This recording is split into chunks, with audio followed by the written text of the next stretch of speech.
Di awal tahun 2023 menjadi momen tak pernah terduga bagi seorang Vena Melinda. Vena mendapatkan dugaan tindak KDRT dari sang suami Ferry Irawan. Untuk mengetahui kondisi terkini Vena Melinda, kali ini Feni Rose akan mengunjungi kediaman Vena Melinda yang baru saja direnovasi. Seperti apa cerita selengkapnya? Langsung aja yuk kita tanya-tanya ibu tiga anak ini. Hai pemirsa, saya Kak Rose kembali menemani Anda di acara Rumpi No Secret. Hari ini kita rumpi belusukan. Belusukan kemana? Kita langsung mendatangi kediaman Vena Melinda. Kalau kemarin kita video call, dan sekarang kita mau datang langsung berbincang secara lebih intim gitu. Supaya apa? Supaya kita bisa mendapatkan pelajaran dari apa yang dialami. Semoga ini bisa menjadi hikmah buat kita semua. Nah, ada cerita apa di balik semua ini? Yuk.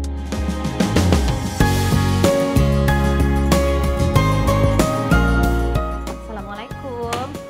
Waalaikumsalam. Ibu Vena, terima kasih. Aku sudah diterima. Boleh masuk gak? Masuk yuk, ya, masuk yuk. Berenang dulu apa kita? Masuk yuk. Masuk. Vena Melinda, artis kelahiran 1972 yang menikah dengan Ferry Irawan pada Maret 2022 ini 8 Januari lalu melaporkan Ferry atas dugaan KDRT yang menyebabkan pembuluh darah di hidung pecah dan keretakan tulang rusuk hingga Ferry ditahan pada 16 Januari kemarin.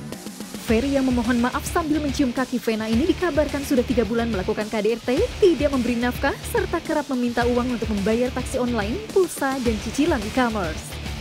Vena yang sebelumnya pernah menikah selama 18 tahun dengan Ivan Fadila dan dikaruniai 2 anak bernama Feral Bramasta dan Atala Naufal ini pasca kejadian ditemani Atala yang bergegas terbang ke Surabaya dari Jakarta.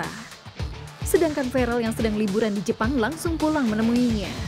Seperti apa kondisi Vena Melinda pasca mengalami KDRT? Dan bagaimana kelanjutan gugatan cerai yang rencananya akan ia layangkan? Saksikan kisah selengkapnya hanya di Rumpi No Secret.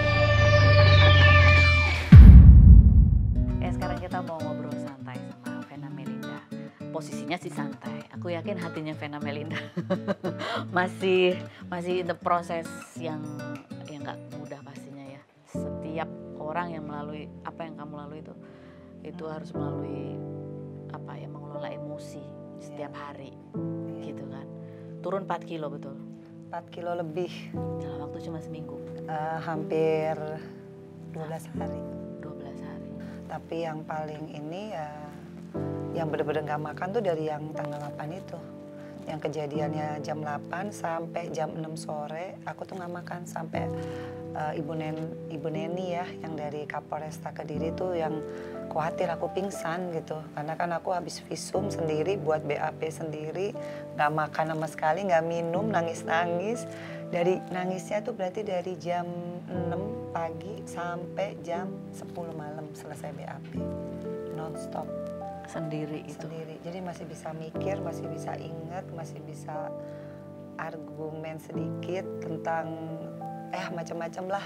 Kamu kan bercerita bahwa udah 3 bulan nih sebenarnya ada mulai tanda-tanda gitu ya. Kamu merasakan ada perilaku yang keras gitu. Kapan, momen apa sebetulnya dimana kamu tuh mulai sadar kayak ini ada yang salah nih, ada yang nggak bener nih gitu? Sebenarnya di 17 November itu ada kejadian di Medan. Itu pertama kalinya aku merasakan ya. 17 November, karena aku ingat banget aku dipanggil sama salah satu BUMN untuk jadi bintang tamu, ya itu juga sama mengalami kekerasan. Tapi itu aku pikir ya, karena dia kan selalu minta maaf ya sama aku, dia selalu meyakini aku bahwa ini gak akan terulang lagi, demi Allah, demi Rasulullah. Dan memang aku masih mencintai Ferry kan, jujur aku tuh mencintai Ferry luar biasa. Artinya sejak kejadian di Medan ada lagi di rumah, paling sering kan di atas. Jadi di atas itu pasti di kamar lah. Dan pasti juga TV digedein kan. Makanya hanya kedengeran teriakan-teriakan aku. Mbak aku dengar, apalagi mandiin Fania pasti denger lah. Cuma kan mereka kan namanya mbak ya, gak mau ikut campur. Cuma aku tuh selalu berpikir, masa sih dia udah demi Allah, demi Rasulullah gak bisa berubah gitu loh. Untuk bisa, apa sih sebenarnya keributan tuh sebenarnya gak penting gitu loh, Feni. Maksudnya aku aja udah komit sama dia, kita dari nol ya. Ya udah dari nol.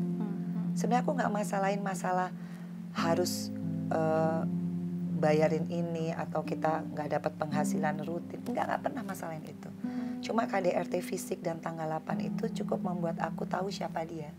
Karena kalau aku terusin tadi ceritanya, pada saat security hotel datang dan nanya, Pak Ferry ada apa? Aku tuh kan di sini duduk, dia kan di situ berdiri. Petugasnya datang di sini. Aku lihat kok cara dia mempersiapkan diri, body language dan mimik. Oh, saya nggak tahu, bukan saya loh. Itu poin dimana aku langsung tek, Masya Allah, ini imamnya. Tapi ada tadi pertanyaan Feni, momentum apa ya, pas Pak Yanuar ya dari Kapolresta datang, nanya, Pak ini ada apa? Sama, ini yang mempersiapkan diri lagi, saya nggak tahu apa-apa, bukan saya. Wah itu udah menguatkan aku. Makanya Pak Yanuar itu bilang, Bu gimana ini suami istri mau damai? Saya nggak mau damai, saya mau lapor polisi. Ya, tadinya sempat masih mikir. Saya tadinya kalau dia mengakui, pasti saya maafin, orang saya cinta kok. Kalau dia mengakui dari awal. Karena saya mencintai Ferry karena kejujuran dia. Saya mencintai Ferry karena hijrahnya kan. Saya mencintai Ferry karena dia berusaha untuk meyakini saya, kita bisa kok punya keluarga yang sakinah, mawadah, warohmah. Seperti impian aku 9 tahun aku sendiri, karena yang aku pingin cuma itu.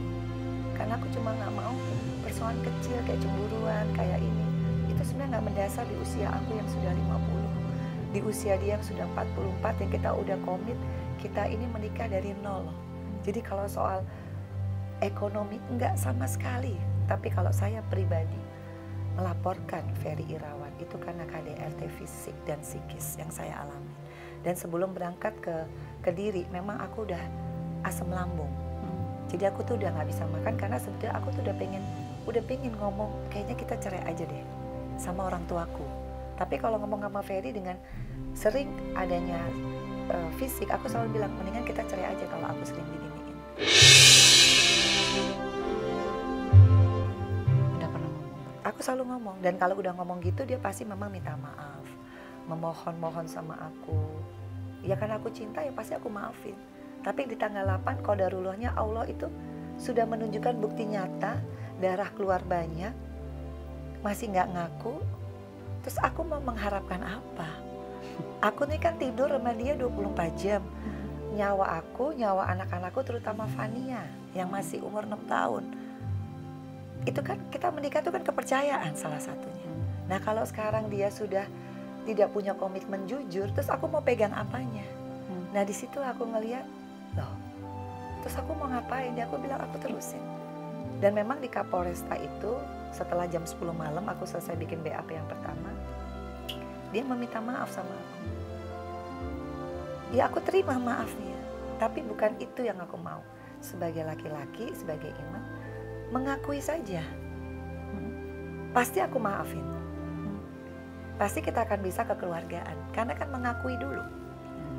Kalau orang nggak mengakui, terus ngapain saya lapor ke polisi kalau memang nggak ada apa-apa? Dia mengakui. Waktu di situ dia belum mengakui. Tapi dia bikin video yang banyak yang sekarang saya juga nggak tahu siapa yang menyebarkan, tiba-tiba tersebar. Dia sudah minta maaf mengakui salah. Waktu itu dia belum mau di BAP karena kan tensinya naik. Saya nggak ngerti ya. Tapi saya sudah melengkapi BAP, saya sudah visum lagi, melengkapi visum yang pertama. Visum semua, ronsen sini. Karena yang sebetulnya yang ini kan udah sering kan, kalau dipiting sedemikian keras itu kan, itu yang kesakitan. Jadi kalau habis dipiting terus aku selalu bilang, nih kok aku sakit ya, karena tulangku kan tulang menua. Aku kan 50 tahun, Fen. Jadi kalau di squeeze dengan tenaga dia yang dia pesilat, dan dia selalu kan apa-apa pakai tenaga dalam, dia sakitnya setengah mati. Makanya kalau diginiin aku udah tinggal sampai badanku udah tinggal begini. Karena kan dikunci di sini ya, kaki lemes, tangan lemes.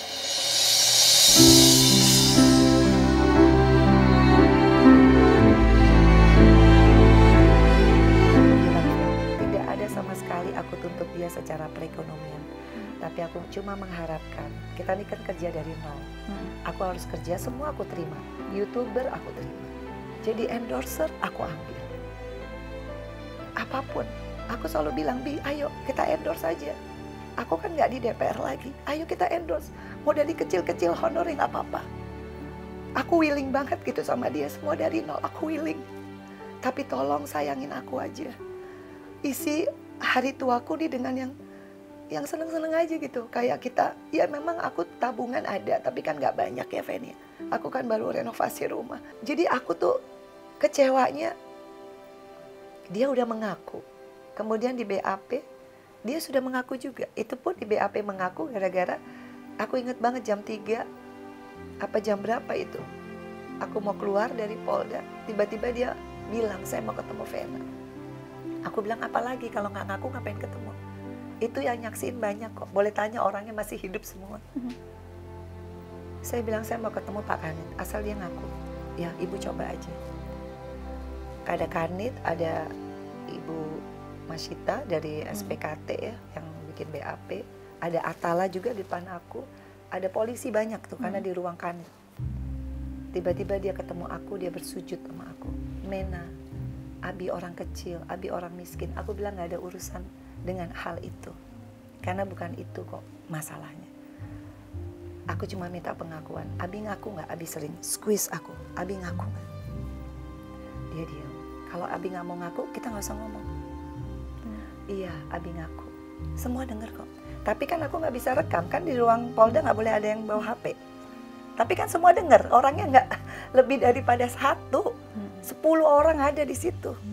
Aku tanya lagi, Abi ngaku nggak? Kalau Abi sering bekep aku sampai aku nggak bisa napas, sampai aku harus kasih kode aku begini, berarti aku udah napasku udah nggak ada. Terus dia bilang, iya, Abi aku. Terakhir, Abi ngaku nggak? Tanggal 8, Abi bekep aku, Abi tindih, Abi tekan ini, bukan patah ya, ini pembuluh darah yang pecah sekali lagi. Karena ditekan sedemikian rupa pakai jidatnya dia. Nanti mungkin dokter yang bisa menjelaskan, ahlinya bukan aku. Kenapa aku bisa pecah pembuluh darah sebegitu banyak? Akuin gak? Oh kalau nggak ngaku, berani nggak? Demi Allah, demi Rasulullah. Baru dia bilang, iya ya kayaknya mungkin ya, tapi Abi lupa. Berarti udah ngaku ya Pak ya? Udah ngaku ya? Habis itu aku keluar, dia bikin BAP. Dia bikin BAP-nya ngaku. Kalau ditarik mundur pada saat itu ya, yang membuat kamu masih mencintai, menghargai, masih percaya, pasti karena kamu melihat atau mendengar sesuatu yang itu menjadi memberatkan kamu untuk memilih bertahan. Karena dia kan selalu meyakini aku demi Allah, demi Rasulullah. Makanya yang terakhir itu, yang tanggal 6 dismiss lagi, kan udah janji Abi demi Allah, demi Rasulullah. Dia diem. Tapi kan aku bilang, karena aku mencintai. Kamu terima Pak? Apalagi keluarga kita kan dekat, bukan keluarga nggak yang dekat satu sama lain. Aku masih ada kepercayaan tadi bahwa dia tidak akan menyakiti aku more than this. Nah, dia udah janji nggak bekep, tapi di tanggal 8 itu mungkin gaya lain. Gaya lain mungkin yang dipikirnya aman, tapi justru itu yang membuat pendarahan. Yang membuat itu nggak usah pakai visum, misalnya nggak usah pakai visum, nggak usah pakai aku capek-capek visum ngebuktiin. Itu kan udah secara kasat mata udah kelihatan. Iya, kan yang paling susah membuktikan KDRT itu kalau yang orangnya yang melakukan KDRT tahu titik kelemahan orang, menyakiti orang, tapi nggak meninggalkan bekas. Ya itu yang paling sulit, kecuali aku sudah siap untuk memperkarakan dia dari awal. Masalahnya kan kasus KDRT itu kan karena kita mencintai orang itu. Jadi kan pertimbangan kita mau melaporkan suami kita sendiri itu bukan hal yang mudah loh. Itu bukan hal yang mudah. Itu perlu keyakinan dari Allah. Dan itu keyakinan dari Allah itu saya dapat di tanggal 8. Di saat dia nggak ngaku 2 kali, dia nggak ngaku. Di situ saya udah cukup. Makanya pertanyaan adik aku yang lawyer aku juga. Waktu aku di rumah sakit, Mbak Ena, kok bisa dari istilahnya lo mencintai Ferry kayak begitu. Tiba-tiba lo bisa switch. Semua kan karena Allah. Karena aku lihat bagaimana dia tidak bertanggung jawabnya dan bagaimana dia nggak punya hati nurani. Berarti kalau Allah menunjukkan, berarti kamu sebetulnya sudah dalam keadaan bimbang, kamu sudah berdoa untuk meminta kepastian kepada Allah. Jujur waktu itu aku meminta kepada Allah sering karena kekerasan itu aku belum pernah sholat khusus yang minta sama Allah, belum. Dominan cintanya masih kental. Tapi di tanggal 8 itu sesingkat mungkin Allah menunjukkan siapa dia. Dengan dia tidak mengaku, Karena aku kalau nyari suami setelah 9 tahun sendiri ya, yang aku cari itu imam. Imam tuh artinya apa sih? Orang yang punya komitmen sama Allah. Apalagi waktu dia meminang saya, dia berjanji di depan bapak saya terutama. Ibu saya, ibunya dia sendiri, dan adik-adiknya itu inget banget di restoran. Bapak saya nanya, apa yang bisa menjamin Ferry bahwa Vena ini akan disayangi, akan dijaga? Demi Allah, demi Rasulullah, saya berani sumpah demi Al-Quran, saya akan menjaga Vena, akan menyayangi Vena, tidak akan menyakiti Vena. Tujuannya saya adalah nomor 1 ibadah, yaitu menikahi Vena. Oke, terus? Terus yang kedua, jaminannya apa? Nah, jaminannya apa? Akhirnya apa? Ya kita kan orang muslim ya, akhirnya udah. Sekarang pokoknya kamu itu sumpah atas nama Allah bahwa akan menjaga Vena. Ya aku bersumpah. Apa yang mau diragukan demi Allah, demi Rasulullah? Dan kalau sekarang dia melanggar janjinya sendiri, itu udah bukan tugas aku lagi, Vena. Betul. Meskipun sekarang aku di fase yang penyesalanku jadi banyak gitu. Aku nggak pernah lo nyusahin, maksudnya anakku nggak pernah nyusahin aku, Feral Atala. Tapi aku hidup gue disusahin gitu sama orang yang aku bener-bener cintanya cinta banget. Aku tuh cinta banget gitu loh. Nggak pernah aku selama seumur hidup bisa dalam waktu sesingkat-singkatnya bisa mencintai orang 9 tahun sendiri loh, Fen. Nggak pernah percaya bujuk rayu laki-laki, nggak pernah. Mau kaya, mau siapapun, nggak pernah, Fen. Karena aku di titik berhijab ini aku cuma pengen, ya Allah aku pengen deh jadi orang yang soleha, jadi orang yang bisa masuk surganya Allah, jadi orang yang pengen punya imam yang sholat bareng, sesimpel itu.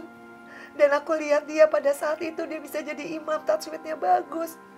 Aku bener-bener, aku yakin banget pada saat itu kan. Makanya semua orang bilang apa, aku gak pernah peduli, gak pernah mau denger, gak pernah.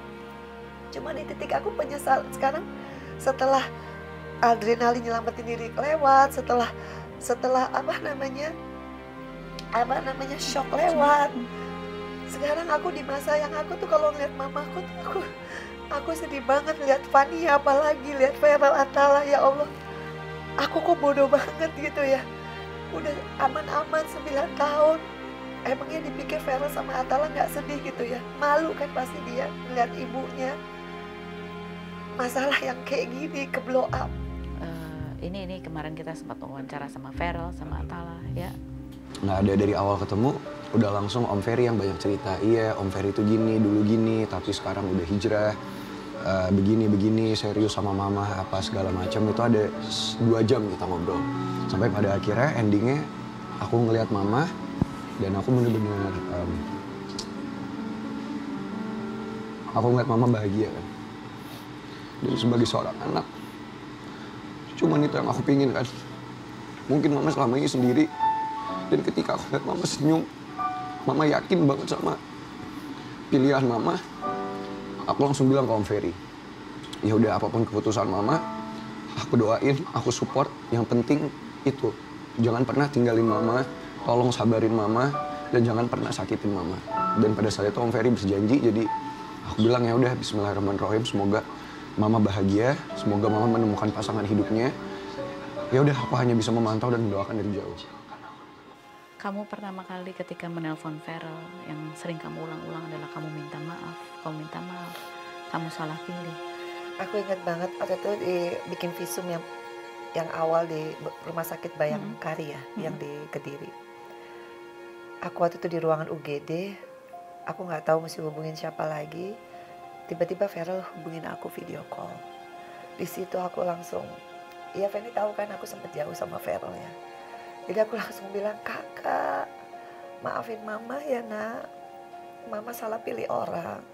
Maafin mama ya nak, mama bikin kamu susah. Mama gak mau lagi kamu jauh dari mama. Mama cuma pengen sama Feral, sama Atala, sama Fania. Mama udah gak mau lagi sama orang lain kecuali sama kalian. Tolong jaga mama nak. Mama pengen serumah sama Feral. Hal yang 10 tahun aku memang mungkin gak pernah bilang kayak gini. Karena banyak banget kan hal yang aku gak bisa gitu. Untuk selancar ini aku ngomong. Karena biasanya ibu tuh pasti ada gengsinya gitu. Kalau aku terlalu ngejar anak pada aku kangen. Jadi aku cuma ngeraung-ngeraung gitu. Feral tuh diliatin aja sambil netes terus air matanya. Dan Ibu Neni yang poluan itu sampai bilang, Bu itu udah jalannya, Ibu deket lagi sama anak. Aku langsung ya Allah syukur. Bersyukur aku ya Allah, bersyukur lewat jalan aku ini aku deket sama anakku lagi. Aku semuanya tuh banyak hal yang aku tuh di hari itu tuh aku benar-benar yang bisa ngomong sama Feral yang 10 tahun aku gak pernah jujur betapa aku kesepian gak ada dia. Aku bisa ngomong selancar-lancar yang selama 10 tahun aku pendam sama Feral. Aku ngomongin itu semua dan hanya Ibu Neni itu yang gak taunya dia Kanit karena aku gak tahu dia siapa kan karena gak ada orang.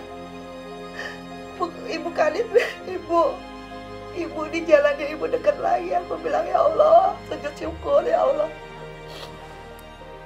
Banyak banget sih tanggal 8 itu peristiwa yang membuat aku tuh dibuka sama Allah, yaitu sekat gap yang selama ini sama Feral ada. Dia dengerin sampai nangis.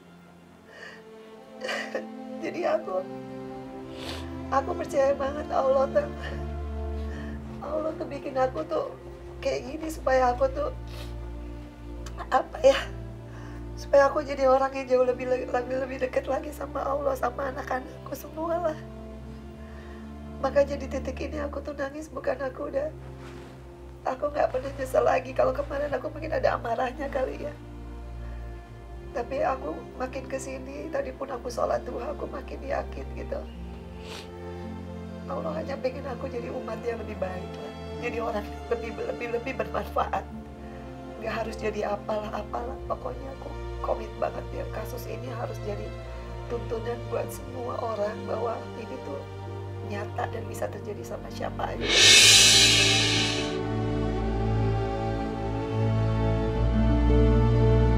Kita bahwa kamu juga tidak ingin sebetulnya ini menjadi sorotan publik, konsumsi publik, karena pasti juga mama, anak-anak gitu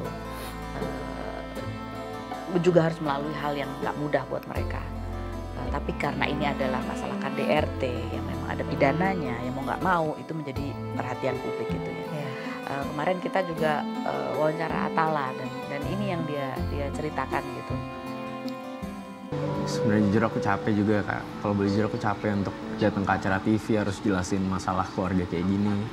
Tapi ini salah satu cara untuk aku support mama gitu. Aku harus memaksakan comfort zone aku.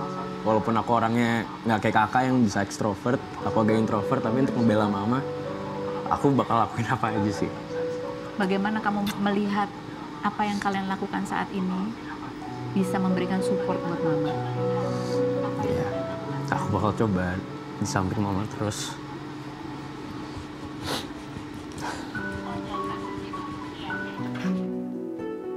Aku yakin Feral sama Atala sudah lolos seleksi alam. Artinya dia sudah punya modal hidup bahwa ya that's life. Kita nggak bisa ngatur skenario hidup kita. Tapi mereka, alhamdulillah mereka tetap produktif, nggak macem-macem. Itu sebagai satu rahmat dari Allah kepada aku. Mungkin aku bercerai, tapi anak-anakku bisa mandiri, nggak nyusahin. Itu kan juga gift, rezeki ya. Nah yang sekarang aku pikirin sebenarnya Fania. Kalau aku tanya, Fania sedih nggak punya dada? Dia bilang, enggak. Aku kasihan sama mama. Makanya kan tadi malam aku videoin kan di Instagram aku. Karena tiba-tiba dia bilang, Ma, videoin dong, aku pengen kasih mama semangat katanya gitu. Jadi ada tuh videonya. Mama jangan sedih-sedih, kan ada aku. Karena kan kita tidur berdua lagi, biasanya bertiga kan. Kamu sedih nggak ada dada? Nanti ulang tahun belum tentu loh ada dada. Pada saat itu sudah mulai kepikiran gini, oh ini tuh kalau pelaku KDRT. Oh belum. Karena aku nggak pernah punya niat untuk melaporkan suami aku sendiri KDRT. Meskipun aku mengalami KDRT. Karena aku mencintai dia, aku mencintai Ferry itu segenap hati Ferry. Makanya aku nggak mau dengar omongan bapak aku, ibu aku awal. Makanya kan sebetulnya kan kita itu menentukan jadinya kan cuma seminggu. Dari dia nyatain, kemudian berapa hari kemudian kita sholat bareng, makan bareng. Aku menetapkan dia menjadi calon suami loh, udah bukan pacar lagi. Yang lama kan kita roadshow-nya meyakini keluarga aku. Meyakini ibu aku aja 4 kali pertemuan. Meyakini Atala 2 kali atau 3 kali. Meyakini adik aku berapa kali. Dan keluargaku yang di Bali belum ada yang setuju sebetulnya. Dan kemarin om aku, ya kakaknya mama, semua yang gak pernah setuju datang kemarin. Baru mau datang lihat aku. Dan mereka bilang, kamu diselamatin Sang Hyang Widi. Karena keluarga ibuku kan Hindu. Kamu diselamatin Sang Hyang Widi, diselamatin leluhur. Karena kamu tuh orang baik, Vena. Cuma kamu salah jalan. Karena kamu gak mau dengerin semua. Kita keluarga besar dari awal udah ngelarang. Tapi sekali lagi aku bilang, Om gak apa-apa, Mena bangga kok. Karena Mena gak pernah di hidup Mena sampai 50 tahun gak pernah punya niat jahat. Jadi kalau aku di titik ini, ya aku mau gimana, Feni? Ya itu udah nasib. Omongan orang aku tutup mata. Sampai ke Mbak Anggia sendiri yang aku blok. Akhirnya aku minta maaf sama Mbak Anggia. Aku buka blognya. Maaf ya Mbak, apa yang omongan Mbak? Aku baru rasain sekarang. Dan dia cerita semua. Bisa ya doaku dijawab sama Allah. Aku kemarin baru umroh, aku buka berita. Bisa ya Vena yang mengungkap. Ya aku pasti jadi messenger ya mungkin dari Allah ya. Mungkin akulah messengernya gitu. Meskipun aku harus kayak gini gitu jalannya. Karena gak mudah loh ngejalanin proses hukum dengan keterpurukan di mana satu keluarga kena dampaknya juga. Kalau mau bilang malu, keluargaku lebih malu lagi. Malunya kayak apa? Apalagi ibuku lebih kecewanya luar biasa.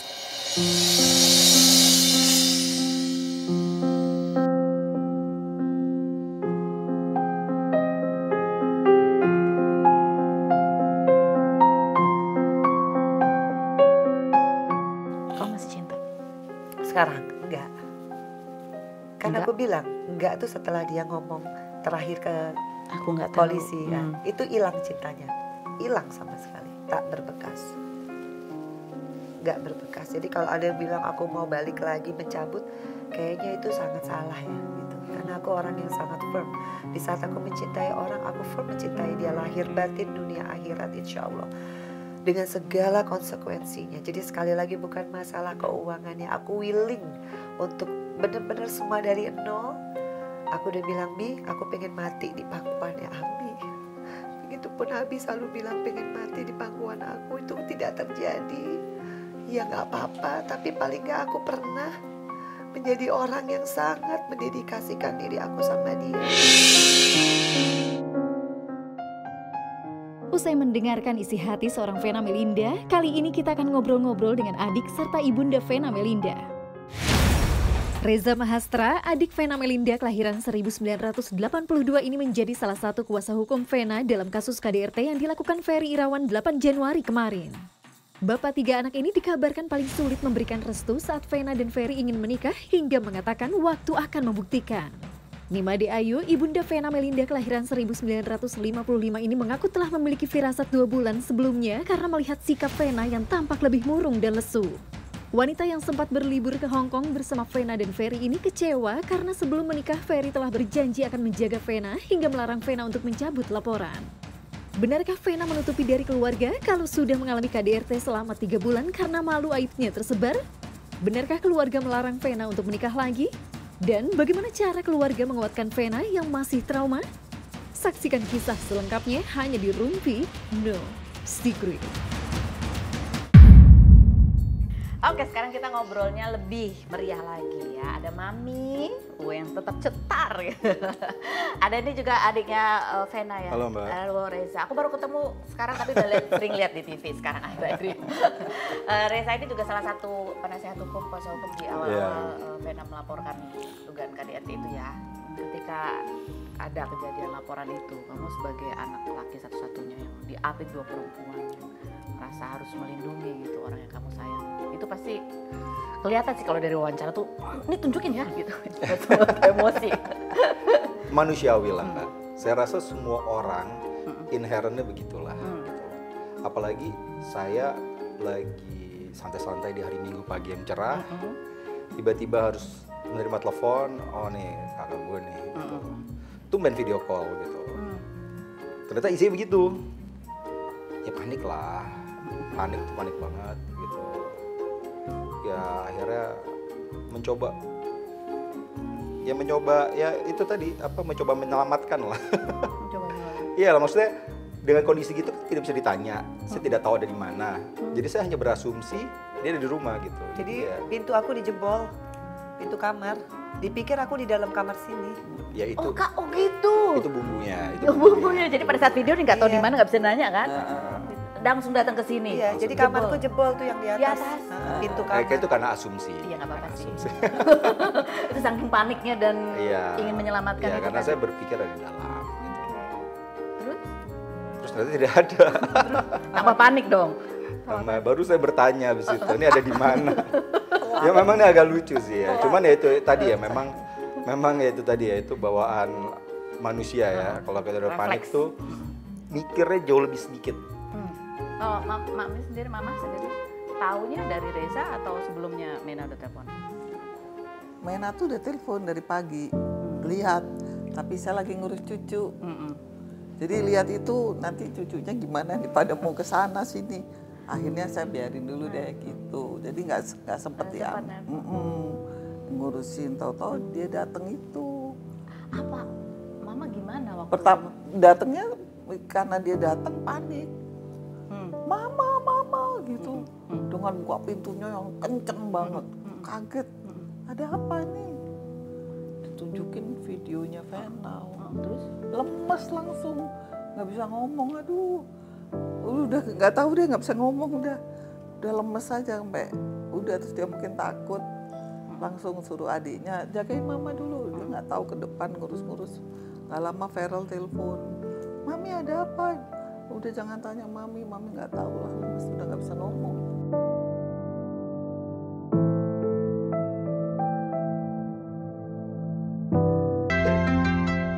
Terus akhirnya apa yang membuat Mami agak lebih tenang? Atalah datang,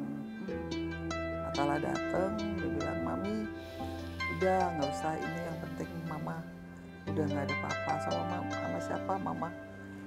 Saya kan ngebayangin Vena sendiri, bagaimana dia bisa melawan dengan sendiri. Ngebayangin kan tuh di hotel sepi, udah nggak bisa ngomong, dia udah cuman bisa, aduh untung selamat ya, Vena selamat. Itu yang di otaknya saya tuh, Vena selamat. Itu yang bikin saya salut gitu. Salut ya. Meski dalam hati sakit banget gitu. Sakit banget. Kok anak saya dibeginikan. Itu aja. Tapi saya pasrah lagi. Yang penting Vena kuat dan selamat. Udah bersyukur. Kalau ketemu orangnya mau ngomong apa, Mama? Nggak usah. Udah nggak perlu lagi dibicarain. Nggak usah lagi sebut nama atau apa. Sudah nggak perlu. Yang penting Vena tuh udah bisa mengatasi sendiri dan selamat. Oke. Itu aja. Reza nih sebagai salah satu kuasa penasihat hukumnya gitu ya. Kan ada statement gitu dari pihak sana yang mengatakan bahwa mana buktinya kalau retak kok nggak pakai pada saat lapor nggak pakai penyangga, kok ini gitu. Oh nggak patah tuh gitu. Dari secara hukum gitu jawabannya apa? Reza? Jadi kalau bertanya-tanya apakah buktinya, itu bisa datang pada penyidik yang memeriksa. Bertanyalah sedetail-detailnya. Mintalah bukti-buktinya. Gunakan haknya. Silahkan, kan tidak ada melarang juga. Sekarang gini, kondisi seorang perempuan lagi sendirian di tengah kota. Terus dia harus mikir semua sendirian. Terus sekarang dipertanyakan, statement dia itu bisa dipertanggungjawab benar apa enggak? Maksudnya itu kondisi yang lagi nggak relevan untuk ditanya nggak sih? Jadi please lah, kita semua wise. Gitu. Jadi jangan tanya di depan kamera, tanya aja depan penyidik begitu ya, apa buktinya. Exactly. Diminta lah. Sedetail-detailnya diminta. Oke, sekarang kita mau nanya nih sama Mami sama Mas Reza. Ini Vena banget atau enggak sih? Apakah Vena atau enggak? Mudah dimanfaatkan orangnya? Kalau udah... Iya. Oh, serius? Vena? Enggak. Kalau itu statement bisa saya pertanggungjawabkan. Ya itu Tapi serius. kalau sama laki-laki nggak bisa dimanfaatkan. Bukan, sama orang pada umumnya. Oh, pada umumnya. Kadang-kadang mudah cepat percaya lah sama orang. Jadi saya tuh suka berdebat sama dia tuh cuman urusan itu tuh. Oh, ini mudah percaya orang. Iya, Ya, jadi tapi kalau secara keuangan nggak pernah dimanfaatkan. Oh enggak. Memang ini kan general pertanyaan. Oh iya. Secara kebaikan hati aja Iya. dia gampang percaya ya. Kalau keuangan enggak. Ya, makanya kan ada perjanjian pranikah, aku protek kalau itu. Kalau cinta mah oke, tapi kalau soal keuangan semua aku protek. Tetap ya. Ya, tapi lebih gampang percayaan. Itu. Iya. Udah berapa kali dia Off the record kan. ada cewek yang memanfaatkan dia? Nggak ada. Oh, enggak tahu. Enggak ada. Oh, cowok berarti. Dor.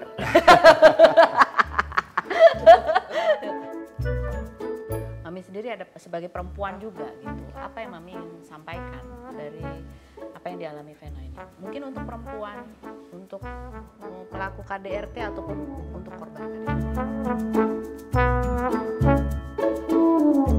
Dari apa yang dialami oleh Vena, kan Vena bilang dia ingin bahwa ini juga bisa punya manfaat gitu. Kepahitan yang dialami ini bisa berdampak yang lebih baik gitu buat orang lain gitu. Mami sendiri ada sebagai perempuan juga gitu. Apa yang Mami ingin sampaikan dari apa yang dialami Vena ini? Mungkin untuk perempuan, untuk pelaku KDRT ataupun untuk korban KDRT.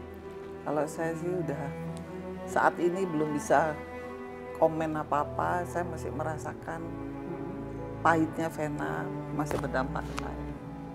Mudah-mudahan ke depan tidak ada lagi seperti Vena kena seperti ini, itu aja. Kepahitan yang Mami rasakan itu sampai membuat Mami apa? Nggak bisa tidur? Nggak bisa tidur. Terus kadang-kadang kalau ingat bagaimana dia melepaskan diri, perjuangan itu agak berdebar ya. Agak berdebar, tapi tetap bersyukur dia sudah bisa melewati itu semua. Dan Mami melihat Vena melalui ini turun 4 kilogram. Apa ya? Bagus, karena dari kemarin yang selalu ngatain dia, kamu kok jelek, kamu kok gendut. Gitu? Iya, 2 bulan ini.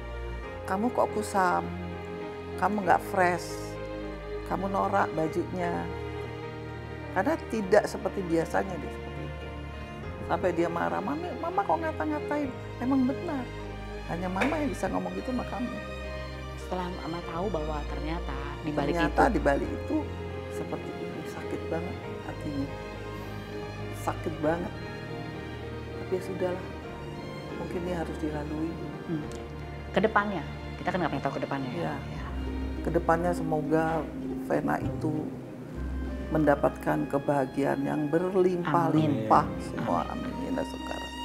Itu aja dan Mami, sehat. Sehat. Mami kalau ada cowok lagi modelnya kayak gitu lagi buru-buru dalam tempo sesingkat-singkatnya. Ya, sudah janji Vena harus mendengarkan keluarga, adik-adiknya, mama. Mama kan udah lebih tua lagi. Oh iya. Iya kan? Dulu kan jadi garda terdepan terus untuk Vena.